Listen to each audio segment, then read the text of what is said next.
Welcome students, आप सभी का एक बार फिर से स्वागत है अपनी इस ऑनलाइन क्लास में। अपने लास्ट क्लास तक बात कर रहे थे इंटीग्रेशन के फॉर्मूलों की और समाकलन के फॉर्मूलों को आगे बढ़ाते हुए आज अपने बात करने वाले कुछ बचे हुए शेष फॉर्मूलों की। तो आज अपने बात करेंगे एल्जेब्रिक फॉर्मूले जितने भी होंगे, जैसे sine cos ten cosec trigonometric फॉर्मूले जो कि sine cos ten cosec cosec हैं, या इसके अलावा कुछ एक और फॉर्मूले हैं, उनकी अपने आज बात करने वाले हैं। तो सबसे पहले अपने बात करेंगे कि ये जो ट्रिग्नोमेट्रिक फॉर्मूले हैं sine cos ten cosec cosec, उसके इंटीग्रेशन फॉर्मूले हमें किस प्रकार से प्राप्त होते हैं। तो सबसे पहले सपोज दैट अपने पास है साइन एक्स, हमें साइन एक्स को इंटीग्रेट करना है एक्स के रिस्पेक्ट में। तो बच्चों साइन एक्स का जो इंटीग्रेशन होता है वो होता है माइनस का कोस एक्स और प्लस में लग जाता है नियतांक सी। सेकेंड यदि अपने बात करें कोस एक्स के इंटीग्रेशन की कि ये कोस एक्स का इंटीग्रेशन कितना बनेगा, तो बच्चों कोस का इंटीग्रेशन होता है साइन एक्स और प्लस में आ जाता है सी। इसी प्रकार से अपने यदि आगे बात करें, एक चीज़ का आपको पता होना चाहिए कि जो इंटीग्रेशन है वो डिफरेंशिएशन का ठीक ओपोजिट है, यानी कि प्रति लघुगणक प्रति अवकलन प्रक्रिया एक प्रकार से। ओके, तो यहाँ पे नेक्स्ट अपने यदि फॉर्मूलों की बात करें तो तीसरा अपने पास फॉर्मूला आता है सेक स्क्वायर एक्स का। तो सेक स्क्वायर एक्स का जब भी आप इंटीग्रेशन करते हो तो क्या बन जाएगा, टेन एक्स बन जाएगा। आप लोगों को याद है कि कोस एक्स का अवकलन किया था, माइनस का साइन आया था। साइन एक्स का अवकलन किया था, कोस एक्स आया था। टेन एक्स का अवकलन किया था, सेक स्क्वायर एक्स आया था। और इन्हीं का जब हमने ओपोजिट कर दिया यानी कि समाकलन कर दिया तो ठीक पहले वाली वैल्यूज़ सेम निकल के आ चुकी है। अब चौथा फॉर्मूला कुछ इस प्रकार से अपने पास बन जाएगा, जैसे यदि आप लोगों को याद हो कोट एक्स, आपने कोट एक्स का जब समाकलन किया था तो कोट एक्स का समाकलन करने पर हमें वैल्यू कितनी बनी मिली थी, आप लोगों को याद होगा। तो मैं बता दूं आपको, मिला था कोसेक स्क्वायर एक्स माइनस के साथ, और अब आप कोसेक स्क्वायर एक्स का इंटीग्रेशन करोगे तो बन जाएगा माइनस का कोट एक्स, यानी कि सेक स्क्वायर एक्स का होता है टेन एक्स और कोसेक स्क्वायर एक्स का होता है माइनस का कोट एक्स। नेक्स्ट अपने आगे की कुछ और फॉर्मूलों की बात कर लें, जैसे कि सेक एक्स हमें कब मिलेगा, कोसेक एक्स हमें कब मिलेगा। तो अपने पास नेक्स्ट फार्मूला ये हो गया कि अपने पास वैल्यू है कितनी, टेन एक्स सेक एक्स, इसका हमें बच्चों डिफरेंशिएशन करना है। तो क्या बन जाएगा इसका, इंटीग्रेशन, इसका इंटीग्रेशन क्या बन जाएगा, इसका इंटीग्रेशन बनेगा सेक एक्स और प्लस में आ जाता है सी। और छठा अपने पास यदि फॉर्मूला अपने बात करें तो वो अपने पास होगा कोट एक्स कोसेक एक्स का हमें एक्स के रिस्पेक्ट में इंटीग्रेशन करना है। तो बच्चों ये कितना बन जाएगा, ये बन जाएगा माइनस का कोसेक एक्स और साथ में आ जाता है सी। तो ये अपने पास 6 फॉर्मूले हैं, sine x, sine cos cot tan sec और कोसेक, ये वैल्यूज हमें कैसे कैसे मिली है। तो इनके फॉर्मूले दोनों के देखो सिमिलर हैं।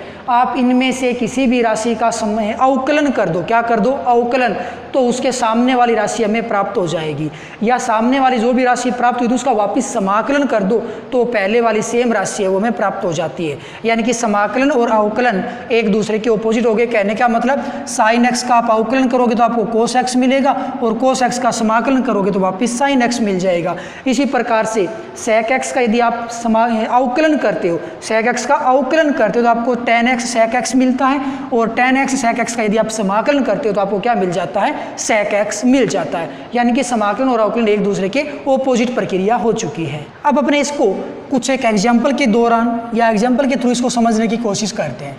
जैसे अपने पास यूँ मान लो कि y का मान ये दे रखा है x की घात 3 plus root x plus sine x है, और किसी ने बोल दिया कि x के सापेक्ष आप इसका समाकलन कीजिए।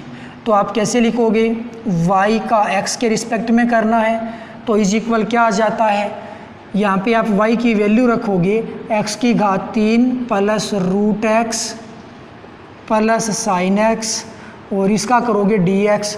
यहाँ पे आपको एडिशन वाला फॉर्मूला यूज़ में लेना है, प्रत्येक का अलग अलग समाकलन होगा। तो y dx कंप्लीट क्या बन जाएगा, x की घात 3 dx एक पद तो ये बनेगा, दूसरा इंटीग्रेशन होगा रूट एक्स का, और रूट एक्स को बच्चों आप क्या कह सकते हो, x की घात 1/2 बोल सकते हो। उसके पश्चात आप समाकलन करोगे किसका, साइन एक्स का, x के रिस्पेक्ट में। तो वाई डी एक्स आपको कितना मिलेगा, इंटीग्रेट होके x की घात 3, x की पावर n का फॉर्मूला काम में लोगे तो घात 1 बढ़ जाती है, यानी कि 4 हो जाएगी, बटे में घात पूरी आ जाएगी। तो इसका जब आप इंटीग्रेशन करोगे तो x की घात 4/4 ये मान बनेगा। इसी प्रकार से x की घात 1/2 का करोगे ना तो घात 1 बढ़ जाती है, 1/2 में 1 जोड़ते हो तो मान बनता है 3/2 और बटे में आ जाता है 3/2 और प्लस में साइन का जो होता है इंटीग्रेशन वो बच्चों कितना होता है, माइनस का कोस x होता है।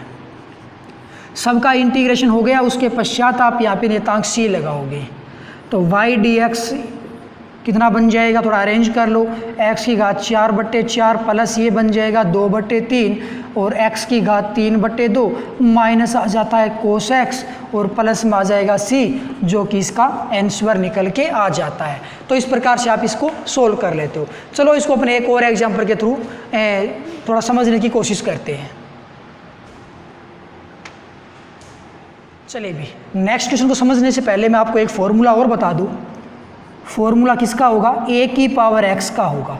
a की पावर x का यदि आप इंटीग्रेशन करते हो तो बच्चों a की पावर x, a यहाँ पे कोई भी नियतांक है जैसे 2, 4, 5 और ऊपर पावर है वो x में ही लगी हुई है, तो इसका यदि आप इंटीग्रेशन करते हो तो मान आता है बच्चों कितना, a की पावर x बटे में log a और प्लस में आ जाएगा कितना c, यानी कि a की पावर x बटा में log a प्लस में c, इसका इंटीग्रेशन फॉर्मूला बन जाता है। चलिए अब अपने इसको भी साथ में समझ लेंगे उस एग्जाम्पल के दौरान।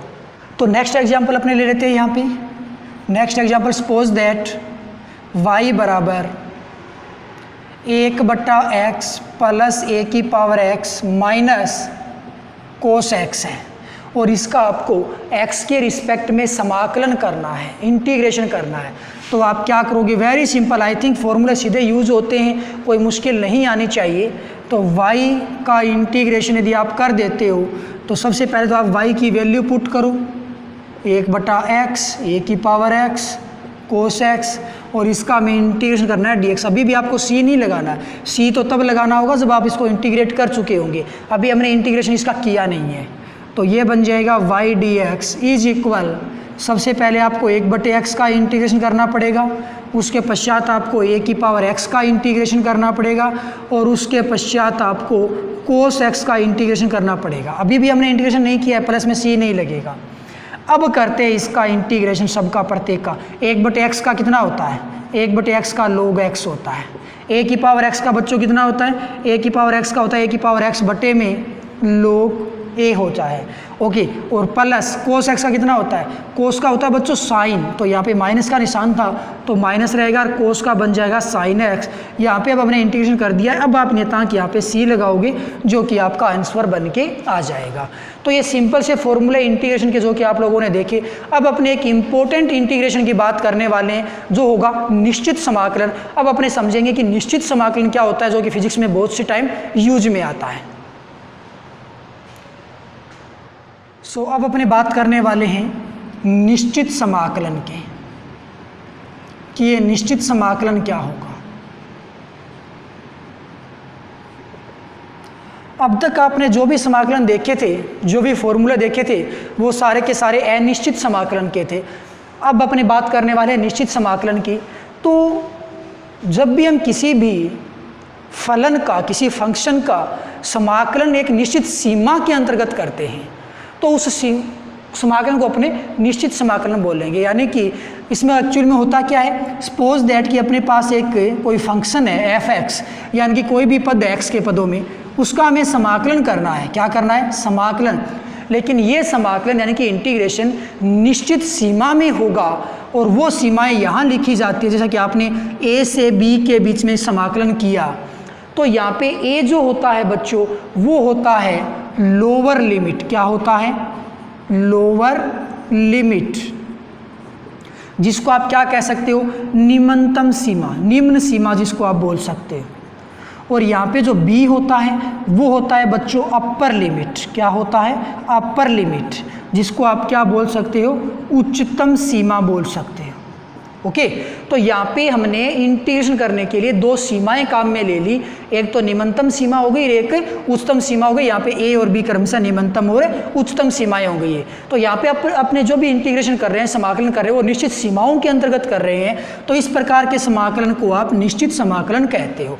एक्चुअल में जब भी आप ऐसा समाकलन करते हो तो होता क्या है कि यहाँ पे आपने जो भी फंक्शन रखा है उसका इंटीग्रेशन होगा तो उसी फॉर्मूलों से जो हमने फॉर्मूले पढ़े थे।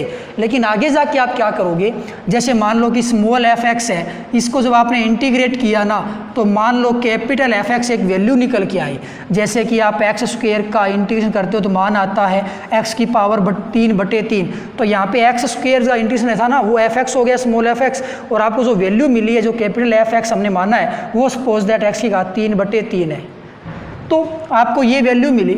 अब लिमिट कैसे यूज होती है, इंटीग्रेशन करने के पश्चात ये इंटीग्रेशन का साइन हट जाता है और ये ए और बी लिमिट हैं, वो बच्चों आपको यहाँ आगे लास्ट में लिखनी होती है।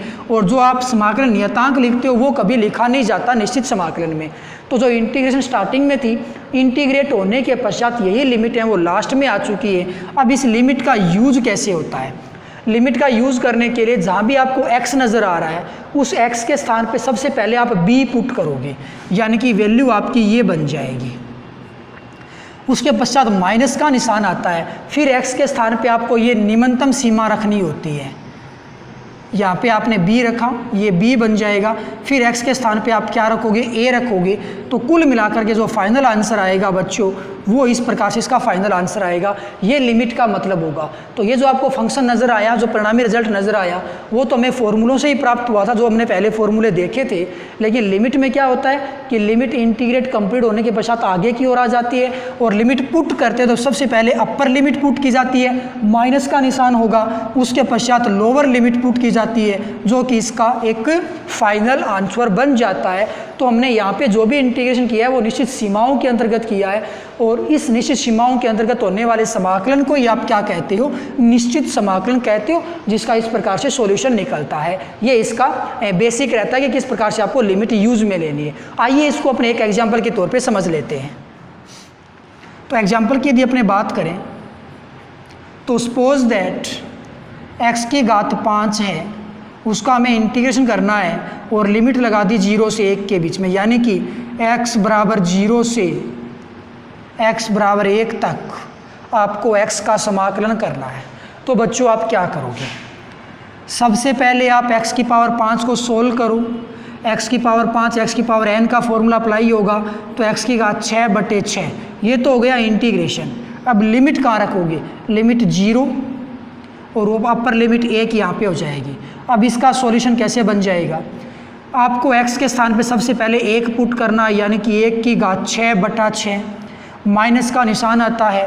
x के स्थान पे फिर आपको 0 पुट करना है, तो 0 की घात 6/6। अब 1 की घात 6 यानी कि 1 हो गया बटे में 6, 0 की घात कितने भी कर लो ये मान बन जाएगा 0। तो इसका परिणामी जो मान बच्चों निकल के आता है वो कितना आता है, वो 1/6 आता है। यानी कि x की पावर 5 को यदि आप इंटीग्रेट करते हो 0 से 1 की लिमिट में तो इसका मान बच्चों कितना निकल के आएगा, 1/6 निकल के आएगा। अब अपने वो थोड़ा सा आगे बात कर लेते हैं और अन्य एग्जाम्पल की सहायता से इसको समझने की कोशिश करते हैं। बढ़िया वाला एग्जाम्पल होगा, सपोज दैट अपने पास 1/x है, इसको आप इंटीग्रेट करते हो और लिमिट बोल दिया कि आप a से b तक की लिमिट में 1/x को आप इंटीग्रेट कीजिए, इसका समाकलन कीजिए। तो आप क्या करोगे, सबसे पहले आपको 1/x का इंटीग्रेशन करना होगा। 1/x का इंटीग्रेशन बच्चों होता कितना है, log x होता है। इंटीग्रेशन यदि हो चुका है तो इंटीग्रेशन का साइन खत्म हो जाएगा और लिमिट यहाँ पे आ जाएगी। नियतांक प्लस में c आपको नहीं लगाना है।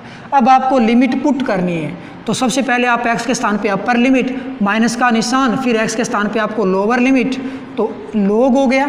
x के स्थान पे आपको अपर लिमिट पुट करोगे तो b रख दिया, माइनस का निशान आता है, फिर x के स्थान पे आप a पुट करोगे तो ये बन जाएगा 1/x dx का मान, और लिमिट क्या है, a से b तक।